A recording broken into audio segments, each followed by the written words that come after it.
मेरे साथ मौजूद है फतेहपुर सीकरी से सांसद और किसान मोर्चा के राष्ट्रीय अध्यक्ष राजकुमार चाहर जी। नमस्कार। मेरा सवाल आपसे यह है कि शनिवार को आपने निरीक्षण किया सिंगना गांव किरावली की जो जमीन है वहां देखी, आप पहुंचे, लोगों से बातचीत करी और उसके बाद आपने ये कहा कि जो बोएगा वही काटेगा। क्या कहना चाहेंगे? देखिए, फसल जो बोता है वही काटता है। और जहां तक मेरी जानकारी में है, माननीय सुप्रीम कोर्ट का भी ये आदेश है कि जो फसल किसान बोए वो फसल काटे।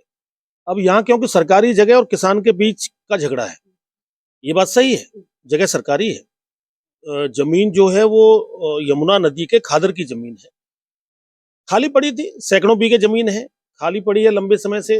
तहसील ने पहले उसको नीलामी भी किया है, गांव के प्रधानों ने भी उसको नीलामी की तरह यूज किया है, लोगों से पैसे भी लिए हैं। तो अब किसान की उसे चूक समझ लीजिए कि क्योंकि वो किसान भोला भाला होता है, सीधा होता है, भाई लंबे समय से चली आ रही है, तो उन्होंने फिर बो दी। तो अब बो दी है तो बो दी, अब काट लेंगे किसान। तो उसमें जो बीच में एक जो कार्रवाई तहसील स्तर से हुई, मैं कह रहा हूँ थोड़ी सोच का अभाव कहीं ना कहीं कम कम रहा होगा, या एक सहानुभूति किसानों के साथ नहीं रखी गई होगी। चाहे वो उसमें तहसीलदार की गलती रही हो, चाहे एसडीएम की हो, चाहे लेखपाल की हो, चाहे राजस्व निरीक्षक की हो, चाहे नायब तहसीलदार की हो, उसको जोतना नहीं चाहिए था, फसल को बर्बाद नहीं करना चाहिए था। लेकिन अब किसान और सरकारी सिस्टम के बीच में झगड़ा न रहे, तो किसान मोर्चे के अध्यक्ष के नाते भी और सांसद होने के नाते भी ये हमारा दायित्व बनता था कि इसका कोई रास्ता बीच का निकाला जाए। तो इसीलिए हमारे किसान मोर्चे की टीम ने पिछले दिनों जिलाधिकारी से मिले भी थे। हमारे ब्रज क्षेत्र के प्रांत के हमारे अध्यक्ष हैं प्रशांत पूनिया जी, हमारे देवेंद्र शर्मा जिलाध्यक्ष हैं, गुड्डू चाहर जी ब्लॉक प्रमुख हैं। ये सब लोग ना मिलकर जिलाधिकारी को ज्ञापन भी दिया था। उसके बाद मैं गांव में गया था, मैं उस खेती को देख के आया हूँ, किसानों के बीच में गया था, सारी चीज को मैंने समझा है। सैकड़ों सैकड़ों बीघा जमीन है, और वो जमीन अगर डूब क्षेत्र में नहीं हो, वहां जल न भरे, मैं तो कहता हूँ अंतर्राष्ट्रीय स्टेडियम बन जाएगा उसमें, कुछ और भी बन सकता है। इतनी बड़ी जमीन, तो मेरे दिमाग में तो कुछ और चल रहा है कि सरकारी कौन सी बड़ी से बड़ी योजना है जिसको लाया जा सकता है, यहाँ मेरा दिमाग चल रहा है। तो किसान का हित न हो और प्रशासन और किसान के बीच में टकराव न हो, बीच का रास्ता निकले, किसान भी खुश होकर ये कहे कि भाई ठीक है, और प्रशासन की भी कलम न फंसे, क्योंकि उनको हाईकोर्ट में जवाब देना है, कहीं जवाब देना है। तो ऐसा बीच का रास्ता निकालने के लिए आज जिलाधिकारी के साथ बैठक की गई है। लेकिन अब क्या लगा आपको? तमाम किसान भी यहाँ मौजूद थे, सभी लोगों ने अपनी बातचीत रखी, एप्लीकेशन आपके हाथ में दिए। अब आगे का रास्ता कैसे कैसे ये लोग हो पाएंगे कि हमें ये चीज मिलेगी, हमें काटनी है कि नहीं काटनी है? क्योंकि अभी आवाज ये भी आ रही थी कि अगर वो फसल खड़ी है, सरसों है, सपोज करो, ये से आवाज आई थी कि अगर वो नहीं काटे तो पक के झड़ जाएगी नीचे, वेस्ट हो जाएगा, बर्बाद हो जाएगा किसान का।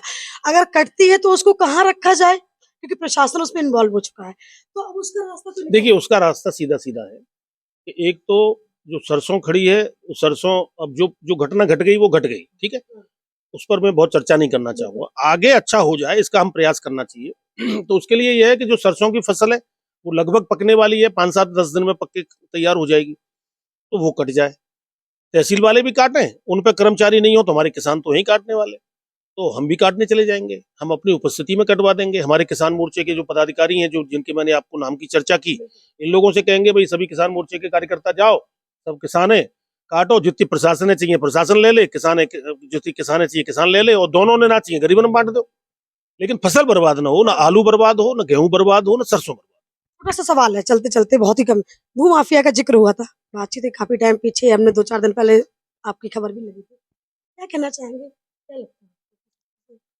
नहीं नहीं, देखिए मेरा कहना यह है कि भू माफिया का पहले अर्थ समझना चाहिए, और प्रशासन को भी यह समझना चाहिए भू माफिया की श्रेणी क्या है।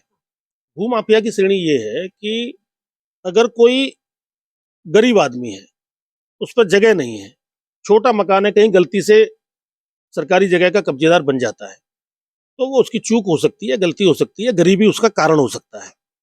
लेकिन मान लीजिए राजकुमार चाहर है, अब राजकुमार चाहर सांसद भी है, कानून भी केंद्र में पार्लियामेंट के अंदर बनते हैं, तो कानून की भी जानकारी राजकुमार चाहर को होनी चाहिए। या कोई पूर्व में जनप्रतिनिधि रहा हो, ठीक है, या वर्तमान में हो, या कोई उद्योगपति हो, या कोई बड़ा व्यापारी हो, या कोई बहुत बड़े स्तर का फार्म हाउस वाला किसान हो, तो ऐसे जिम्मेदार लोग सरकारी जगह को घेरेंगे तो वो सबसे पहले भूमाफिया होनी चाहिए। मैं उसमें अपने आप को सम्मिलित करता हूं। और मैं तो कहता हूं आपके माध्यम से, चैनल के माध्यम से, सबसे पहले सरकार या सरकार का सिस्टम या प्रशासन वो राजकुमार चाहर की जानकारी करे कि राजकुमार चाहर ने अपने गांव में, अपने क्षेत्र में, अपने पार्लियामेंट एरिया में, देश भर में कहीं कोई सरकारी जगह तो नहीं घेर रखी। अगर घेर रखी है तो राजकुमार चाहर का दायित्व, राजकुमार चाहर के खिलाफ कड़ी कार्रवाई हो। सामान्य आदमी के पास सामान्य कार्रवाई होती है, लेकिन जिम्मेदार आदमी अगर करता है ये कृत्य तो उसके खिलाफ 10 गुनी कार्रवाई होनी चाहिए। तो मैं तो यही बोलता हूं कि भाई जनता, जनप्रतिनिधि या बड़े लोग जो जो भी हैं समाज में, वो लोग गरीबों के लिए रास्ते खोलें, उनके हक पे डाका न डालें। और ऐसे लोगों ने अगर कुछ गलत काम कर रखे हैं जानबूझकर, तो कोई भी हो, मैं किसी नाम में नहीं जाना चाहता, कोई विधायक हो सकता है, कोई पूर्व विधायक हो सकता है, कोई सांसद हो सकता है, कोई पूर्व सांसद हो सकता है, कोई नगर पालिका, जो भी जनप्रतिनिधि है, जनप्रतिनिधि को स्वच्छता के साथ चलना होगा। क्योंकि देश के प्रधानमंत्री आदरणीय श्री नरेंद्र मोदी जी और उत्तर प्रदेश के मुख्यमंत्री आदरणीय श्री योगी आदित्यनाथ जी चाहते हैं भ्रष्टाचार के खिलाफ कार्रवाई।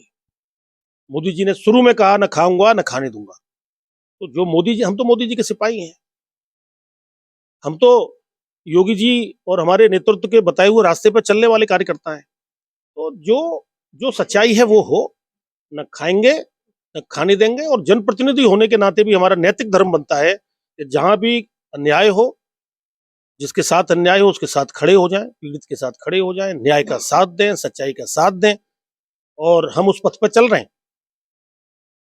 इसमें अनेक प्रकार की कठिनाइयां आती भी हैं, आएंगी, चुनौतियां आएंगी, विरोधी लोग सक्रिय भी होंगे, अनेक प्रकार की चीजें करेंगे, लेकिन पहले आपने अपने आप को आगे रख दिया कि अगर हमने कुछ किया तो सबसे पहले कार्रवाई मुझ पे। पहले मैं तो खुलेआम बोलता हूं, कोई मुझे नहीं लगता है कि हर जनप्रतिनिधि को ऐसे ही बोलना चाहिए। हर जनप्रतिनिधि, क्योंकि हम शपथ लेते हैं, हाँ। हम शपथ बिल्कुल, लेते हैं, बिल्कुल। पार्लियामेंट के अंदर जाके हम शपथ लेते हैं। तो जब शपथ लेते हैं तो शपथ तो पूरी करनी चाहिए ना जी। जैसा कि आपने सुना, मेरे साथ मौजूद थे किसान मोर्चा के राष्ट्रीय अध्यक्ष राजकुमार चाहर, जिन्होंने अपने सारे मेरे प्रश्नों का उत्तर दिया और आज किसानों की समस्या भी सुनी है। तो आगे क्या कार्रवाई होगी, क्या होगा, ये आगे देखा जाएगा। कैमरा पर्सन दीपक के साथ Pinky Upadhyay, news one India, Agra.